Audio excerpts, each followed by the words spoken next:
안녕하세요, 천일사입니다.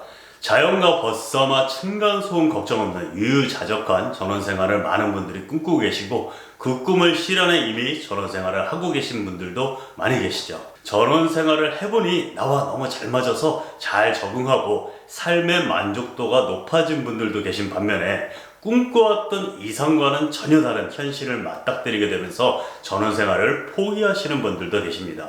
병원이나 마트, 교통 등 생활 인프라가 부족해서 적응을 못하시는 분들도 계시고, 보안이나 방범에 대한 불안감 때문에 전원생활을 포기하시는 분들도 계시고, 외로움을 견디지 못해 포기하시는 분들도 계십니다. 이렇듯 전원생활을 포기하는 이유에는 사람마다 다양한 이유가 있는데요. 그 중에 또 중요한 요소 하나가 저는 관리 부분이라고 생각을 합니다. 전원주택에서 항상 거주하시는 분들은 물론이고, 5두, 2촌 등 주말에만 전원생활을 하시는 분들도 마찬가지일 겁니다.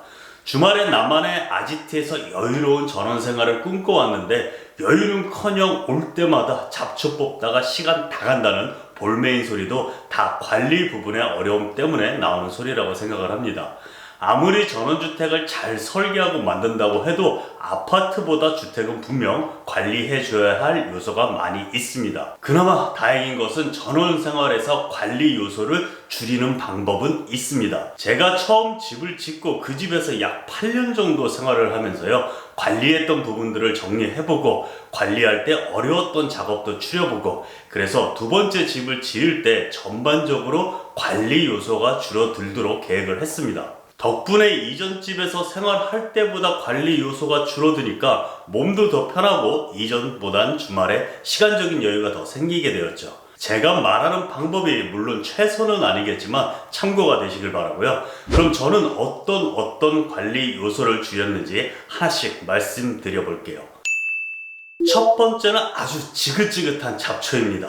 흙이 있는 곳에는 무조건 잡초가 자랍니다. 그래서 주차장에는 부직포를 깔고 그 위에 파쇄석을 깔아도 봤는데요, 그래도 잡초는 자랍니다.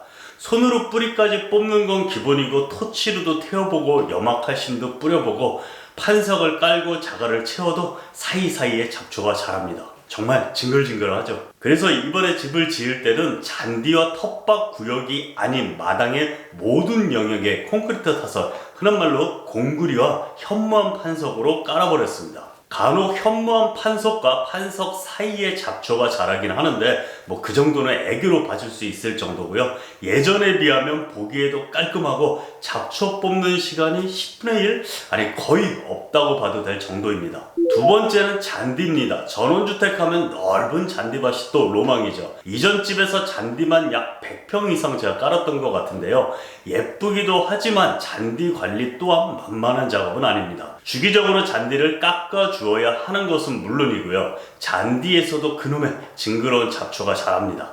잔디에 있는 잡초 또한 관리를 해줘야 하는데, 그게 어떻게 보면 잔디 깎는 것보다 더 힘들더라고요. 그래서 생활을 하다가 잔디의 4분의 1 정도의 면적을 없애고 데크로 만들어 버렸고요, 또 생활하다가 또 4분의 1 정도를 파쇄석으로 깔았습니다.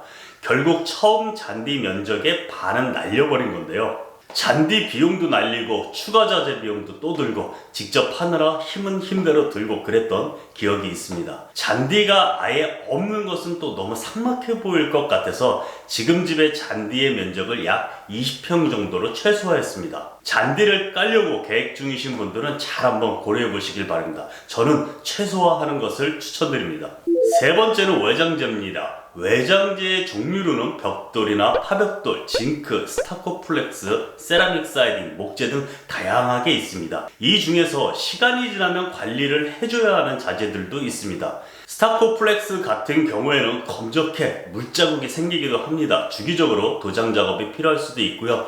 목재 같은 경우에도 주기적으로 오일 스테인을 발라줘야 합니다. 반면 상대적으로 오염에 강한 관리를 안 해도 되는 외장재도 있습니다. 대표적인 것이 세라믹 사이딩인데요, 사람마다 세라믹 사이딩 디자인에 대한 호불호도 있고, 외장재 중에 비싼 자재 중에 하나지만 관리 비용을 생각해보면 충분히 고려해볼 만한 외장재입니다. 네 번째는 목재 데크입니다. 예전에는 일반 방부목으로 데크 시공을 많이 했는데 1년에서 2년에 한 번은 스테인을 칠해 주어야 깨끗하게 유지할 수가 있습니다. 다행히 요즘은 천연 방부목이나 탄화목, 합성 목재 등 일반 방부목보다 관리 요소가 적은 자재들도 많이 나와 있기는 합니다. 목재 데크가 주는 따뜻한 감성이 있습니다. 그러나 그 감성을 고집하지 않는다면 제 개인적으로는 목재 데크보단 석재 데크를 추천을 드립니다. 현무암, 판석, 타일 등으로 마감하는 석재 데크가 스테인도 칠해줄 필요도 없고 관리 차원에서 훨씬 편합니다. 석재 데크를 만들 경우 목재 데크보다 초기 비용이 더 발생할 수도 있는데요. 목재 데크 관리를 위해 사용하는 스테인 비용도 만만한 가격은 아니거든요. 스테인 몇 번 칠할 돈 먼저 지불한다고 생각하면 투자할 만한 비용이라고 생각이 됩니다. 다섯 번째는 벽난로입니다. 사실 벽난로는 꼭 한번 해보고 싶은 로망이 있었고, 전세로 살았던 전원주택이 하도 추웠어서 보조 난방으로 좋겠다고 생각을 했습니다. 그래서 이전 집에 설치해서 잘 사용을 했었는데 지금 집에는 설치를 하지 않았습니다. 지금도 화목난로를 하나 다시 구매할까 가끔 고민도 하는데요. 벽난로 자체가 나쁘고 좋다를 말씀드리는 건 아니고, 관리 차원에서만 본다면 장작 주문부터 시작해서 장작도 비에 맞지 않게 잘 보관할 곳도 만들어야 하고, 벽난로 사용할 때 장작도 옮겨야 하고, 난로도 주기적으로 청소해야 하고, 재도 버려야 합니다.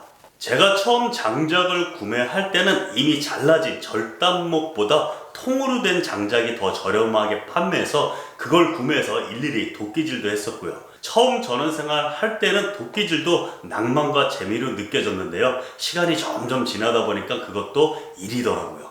마지막으로는 장비빨입니다. 무슨 말이냐면 떨어지는 낙엽이나 내리는 눈을 막을 수는 없습니다. 그래서 가을이면 낙엽을 쓸어줘야 하고 겨울이면 눈을 치워줘야 됩니다. 낙엽은 갈키로 일일이 쓸어줬는데 송풍기를 구입하고 아주 흰세계를 만났습니다. 눈 치울 때도 마찬가지고요.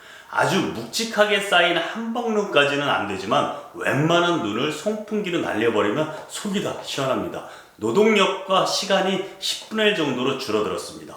잔디깎기도 수동에서부터 시작을 해서 휘발유를 사용하는 잔디깎기를 사용을 하다가 유선 전기 잔디깎기로 바꿨었고, 지금은 무선 충전 자주식 잔디깎기를 사용하고 있습니다. 점점 더 작업하기 편한 장비로 진화했습니다. 이외에 드릴이라든지 각도 절단기, 예초기, 고압 세척기 등 전원 생활에서 어차피 관리를 해야 한다면 관리를 쉽게 할 수 있도록 도와주는 장비는 투자할 만한 가치가 있다고 생각합니다.